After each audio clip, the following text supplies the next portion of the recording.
പ്രൈസല്ലോ. നമ്മൾ വചനത്തെ കുറിച്ച് ഇങ്ങനെ ചിന്തിച്ച് ഓരോ ദിവസവും വരികയല്ലേ. ഇന്നലെ നമ്മൾ വചനം ആഹാരമാണെന്ന് ചിന്തിച്ചു. ഇന്ന് നമ്മൾ വചനം വിത്താണ്. ഒരു വിതക്കാരൻ വിതയ്ക്കാൻ പോയി.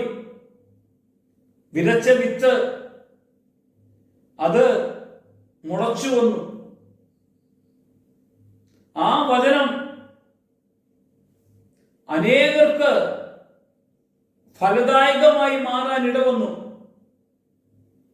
എന്നാൽ ചില വചനം നല്ല നിലത്ത് അല്ലാത്ത വഴിസൈഡിലൊക്കെ വീണു. അങ്ങനെ വീണത് പലരും ചവിട്ടിക്കടന്നു. വചനം കേട്ടിട്ട് അനുസരിക്കാത്ത മനുഷ്യരുണ്ടല്ലോ, വചനത്തെ ദുഷിക്കുന്ന മനുഷ്യർ,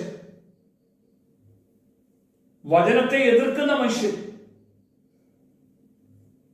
വചനത്തെ പുച്ഛിച്ചു തള്ളുന്ന മനുഷ്യർ, വചനം കേട്ടിട്ട് ആ വചനത്തോട് അനുസൃതമായി ജീവിക്കാത്ത മനുഷ്യരില്ലേ. ഈ വചനം ഒരു വിത്താണെങ്കിൽ ആ വിത്ത് അനേകം ചെടികളായി തീരുവാൻ, അനേകം വൃക്ഷങ്ങളായി തീരുവാൻ, അനേകം വൃക്ഷങ്ങളിലൂടെ അനേകം ഫലങ്ങൾ ഉണ്ടാകുവാൻ, അനേകം ഫലങ്ങളിലൂടെ അനേകം വൃക്ഷങ്ങൾ ഉണ്ടാകാൻ ഇടവരും. എന്നാൽ ഈ വിത്തിനെ കുറിച്ച് ബൈബിൾ നമ്മളോട് പറയുകയാണ്, വചനം തക്ക സമയത്ത് ഫലം കായ്ക്കുന്ന ജീവിതമാണ് ദൈവം നമുക്കായി ഒരുക്കി തന്നിരിക്കുന്നത്. നല്ല നിലത്ത് വീണ വിത്തും മുള്ളുകൾക്കിടയിൽ വീണ വിത്തും പാറയുടെ മേളിൽ വീണ വിത്തും വഴിയരിയിൽ വീണ വിത്തുമുണ്ട്.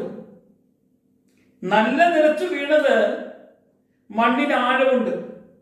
ഒരുക്കപ്പെട്ട ഹൃദയം, ഒരുക്കപ്പെട്ട വിശ്വാസം, ഒരുക്കപ്പെട്ട പ്രാർത്ഥന, ഒരുക്കപ്പെട്ട ജീവിതം, കർത്താവിന് വേണ്ടി സമർപ്പിച്ച പ്രവർത്തനം, അവിടെ വചനം വളരും. അവിടെ 100 പേര് ഫലം ചൂടും. എന്നാൽ വചനത്തോടു കൂടെ അത്ര ഒരുക്കമില്ലെങ്കിൽ ഞെരുക്കമുണ്ടാകും. ഫലമില്ലാതെ വരുന്ന വചനമുണ്ട്. വിത്ത് വളർന്നു, വചനം വളർന്നു, അവനിലൊരു ഫലവുമില്ല. ചില മനുഷ്യർ കാണിയാലേ പള്ളിയിലൊക്കെ പോകും, ആരാധനയ്ക്കൊക്കെ പോകുന്ന മാത്രമേ ഉള്ളൂ. ജീവിതത്തിൽ ഒരു ആ പ്രാർത്ഥനയ്ക്ക് പോയതിൻ്റെ ആയ ഒരു ഗുണമൊന്നുമില്ലാതെ പോയി വെറുതെ മനുഷ്യനെ കൊണ്ട് പറയിപ്പിക്കുന്ന വിധത്തിൽ ഞെരുങ്ങി വേദനിച്ച് രോഗിയായി ഭാരപ്പെട്ടൊക്കെ വളരുന്നവരില്ലേ. ഒരു സമാധാനമില്ലാതെ കടന്നു പോകുന്നവരില്ലേ. അത് മുള്ളുകൾക്കിടയിൽ എന്നും വേദന അനുഭവിച്ച് കടന്നു പോകുന്ന മനുഷ്യൻ. പാറമേലുള്ളത് പെട്ടെന്ന് ഒരു അത്ഭുതമോ അടയാളമോ ദൈവപ്രവൃത്തിയൊക്കെ കേൾക്കുമ്പോൾ ഭയങ്കര സന്തോഷത്തോടെയൊക്കെ വരും.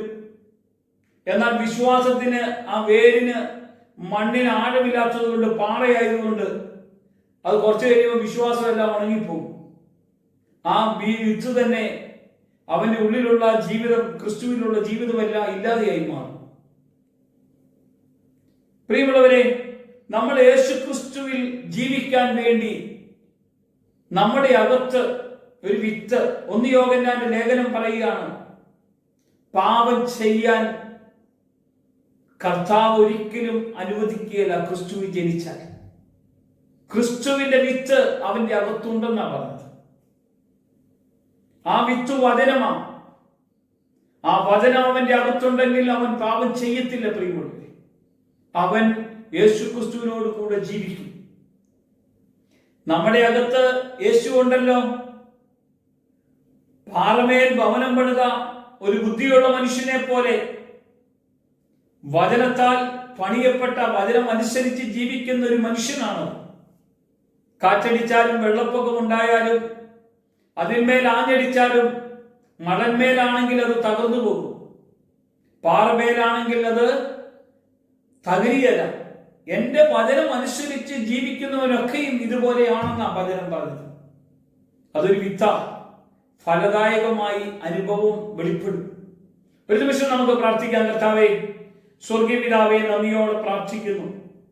ആത്മീയ ഭക്ഷണമായ ആത്മീയ മന്ന വചനം ഒരു വിത്തായി, അത് ഞങ്ങളുടെ അകത്ത് ആത്മാവായി, അത് ഫലദായകമായി, ഒരു അത്ഭുതവും അടയാളവുമായി ഒക്കെ പ്രവർത്തിക്കാൻ തക്കവണ്ണം ഈ വചനത്തിന്റെ ശക്തി ഞങ്ങളുടെ അകത്തങ്ങ് ക്രിയ ചെയ്യണം, ഞങ്ങളെ അങ്ങ് നടത്തണം. യേശുവിന്റെ നാമത്തിൽ തന്നെ ആമേൻ.